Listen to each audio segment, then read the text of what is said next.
বাংলা সাহিত্য পাঠশালা চ্যানেলে আপনাদের সবাইকে স্বাগতম। আজকে আমরা আলোচনা করব তিতাস একটি নদীর নাম উপন্যাসের কাহিনী নিয়ে। তিতাস মাঝারি আকারের একটি নদী। মেঘনা থেকে শাখা বেরিয়ে এসে অনেকটা পথ একা একা চলে গিয়ে আবার মেঘনাতেই মিশেছে তিতাস। তিতাস কখনো শুকিয়ে যায় না, আবার বর্ষায় দুই পার উপচিয়ে বন্যাও সৃষ্টি করে না। তিতাসের পরে এক গ্রাম মালো বা জেলের বাস। সে গ্রামের নাম গোকর্ণঘাট। সেখানেই আছে কিশোর আর সুবল নামের দুই দুরন্ত বালক। দুজনের মধ্যে খুবই দোস্তি। কিশোররা বেশ সচ্ছল, জেলে নৌকা আছে, জাল আছে। সুবলদের অবস্থা ততটা ভালো না, নৌকা নেই। ওদের খেলার সাথী বাসন্তী। বাসন্তীর মার ইচ্ছে কিশোর বা সুবল দুজনের যে কোনো একজনের কাছে কন্যাদানের। সময় কাটে কিশোর আর সুবল যৌবনে পা দেয়। বাসন্তী মনে মনে পছন্দ করে কিশোরকে। এদিকে ততদিনে কিশোর আর সুবল একদিন বড় গাঙের ভেতর দিয়ে অনেক দূর দেশে গিয়ে মাছ ধরার জন্য কিশোর ও সুবল রওনা হয়। সাথে আছে আরেকজন অভিজ্ঞ জেলে তিলকচাঁদ। বেশ কয়েকদিন নৌকা বেয়ে মেঘনার আরো গহীনে গিয়ে দূর গ্রাম সুখদেবপুরে গিয়ে পৌঁছায়। ওই গ্রামের মোড়লের অনুমতি নিয়ে মাছ ধরা শুরু করে। দূর দেশে এসে দোলের দিন একটি মেয়েকে দেখে পছন্দ হয়ে যায় কিশোরীর। দ্রুতই মালা বদল করে বিয়ে করে ফেলে কিশোর। এবার দেশে ফেরার পালা। তারা নতুন বউ নিয়ে দেশের পথে রওনা হয়। ফেরার পথে এক রাতে ঘুমন্ত নৌকায় ডাকাত পড়ে। নতুন বউ আর মাছ বেচার টাকা পয়সা ঘুমন্ত মাঝি ও জেলেদের অলক্ষ্যে চুরি করে নিয়ে যায় ডাকাতেরা। ডাকাতের নৌকা থেকে জলে ঝাঁপ দেয় নতুন বউ। অনেকটা পথ সাঁতরে একসময় জ্ঞান হারিয়ে ফেলে তীরে ভেসে আসে। তিতাস থেকে কিছুটা দূরে আরেকটি ছোট্ট নদী আছে বিজয় নামে। সেই নদী এতই ছোট যে চৈত্র মাসে একেবারে শুকিয়ে যায়, সামান্য জলও থাকে না। তখন সেখানকার জেলেরা বড়ই বিপদে পড়ে। তেমনি বিপদে পড়া বুড়ো দুই ভাই, জেলে গৌরাঙ্গ ও তার ভাই নিত্যানন্দ। তারাই নতুন বউকে উদ্ধার করে নিজেদের কাছে লালন পালন করে। নতুন বউয়ের একটি ছেলে হয়, তার নাম রাখে অনন্ত। মা বেটা দুই বুড়োর কাছেই লালন পালন হতে থাকে।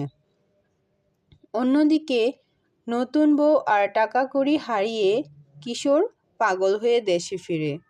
সুবল বিয়ে করে বাসন্তীকে, কিন্তু ভাগ্যের পরিহাস, বিয়ের পরপরই ঝড়ের রাতে নৌকায় কাজ করতে গিয়ে মারা যায় সুবল। বিধবা হয় সুবলের বউ বাসন্তী। ৫-৭ বছর পরে অনন্ত আর তার মা আসে তিতাস পাড়ে কিশোরদের গ্রামে নতুন বাড়ি করে বাস করতে। পাগল কিশোর অনন্তর মাকে চিনতে পারে না। দিন কাটে বড়ই কষ্টে। অনন্তর মার পরিচয় হয় সুবলের বউ বাসন্তীর সাথে। সময় কাটতে থাকে। একদিন কিশোরদের বাড়িতে পিঠা বানানোর সময় বাসন্তীর কথাবার্তা শুনে অনন্তর মা কিশোরকে চিনতে পারে। বাসন্তীও মনে মনে সন্দেহ করে এই মেয়েই কিশোরের বউ কিনা। তারপর অনন্তর মা কিশোরকে সুস্থ করার জন্য তার সেবা শুশ্রূষা করা শুরু করে। সে কিশোরকে প্রায় সুস্থ করেই তোলে।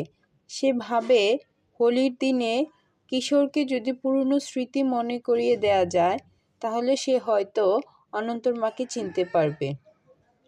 হোলির দিন অনন্তর মা কিশোরকে তার পুরনো স্মৃতি মনে করিয়ে দেওয়ার চেষ্টা করলে কিশোর অনন্তর মাকে কুলে তুলে নেয়। অনন্তর মা জ্ঞান হারিয়ে ফেলে আর লোকজন ছুটে এসে কিশোরকে বেদম পিটানি দেয়। পরদিন কিশোর মারা যায়, আর তার 4 দিন পর অনন্তর মা মারা যায়। এতিম অনন্ত আশ্রয় পায় বিধবা বাসন্তীর কাছে। কিন্তু সমস্যা হচ্ছে, বাসন্তীর নিজেদের সংসারই চলে না অভাব অনটনে।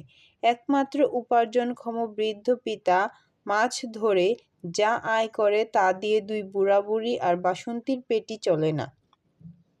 আর তার উপরে অনন্তর ঝামেলা, বুড়া বুড়ি নিতে রাজি না।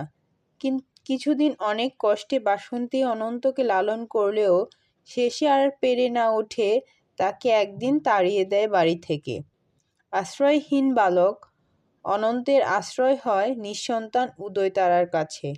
উদয়তারার সাথে তার ভাইয়ের বাড়ি বেড়াতে যায় অনন্ত। সেখানে পরিচয় হয় ছোট্ট খেলার সাথী অনন্তবালার সাথে। সেখানেই অনন্ত ঝুঁকে পড়ে পড়ালেখার দিকে। অক্ষর জ্ঞান আর রিডিং পড়তে পারার পরেই অনন্ত কাউকে কিছু না জানিয়ে চলে যায় দূরের কুমিল্লা শহরে আরও পড়বে বলে। এদিকে অনন্তবালা অপেক্ষা করে থাকে অনন্তের ফেরার আশায়। একের পর এক অনেক দিন, মাস, বছর কেটে যায়। হঠাৎ করেই তিতাসের বুক জুড়ে জেগে ওঠে বিশাল চর। দেখতে দেখতে তিতাসের 2 তীরে সামান্য জলের নালা ছাড়া বাকি সবটাই চর পড়ে যায়। সেই চর দখল হয়ে যায় ধনী কৃষকদের হাতে। সেখানে ধান চাষ হয় আর জেলেরা অসহায় হয়ে চেয়ে থাকে। জল না থাকায় অসহায় জেলেরা কেউ কেউ অন্য কোনো বড় নদীর ধারে চলে যেতে শুরু করে। কেউ কেউ কুলির কাজ করে। শেষে গ্রামের প্রায় সবাই চলে যায়। অনাহারে হাড় জিরজিরে হয়ে মারা যায় অনেকে। অনেকেই শেষে ভিক্ষা করতে বেরিয়ে পড়ে দূরের কোনো গ্রামে। যুবক অনন্ত ততদিনে পড়ালেখা শেষ করে বেশ দাঁড়িয়ে গেছে। বাবুদের সাথে তার চলাফেরা। উদয়তারার ভাইয়ের সাথে অনন্তর দেখা হয়। জেলেদের কষ্টের কথা শুনে অনন্ত বাবুদের নিয়ে সাহায্য করতে আসে গ্রামে। কিন্তু ততদিনে গ্রামে আর কেউ অবশিষ্ট নেই। অনন্তবালাকে সে চিনতে পারে না বাসন্তীকেও।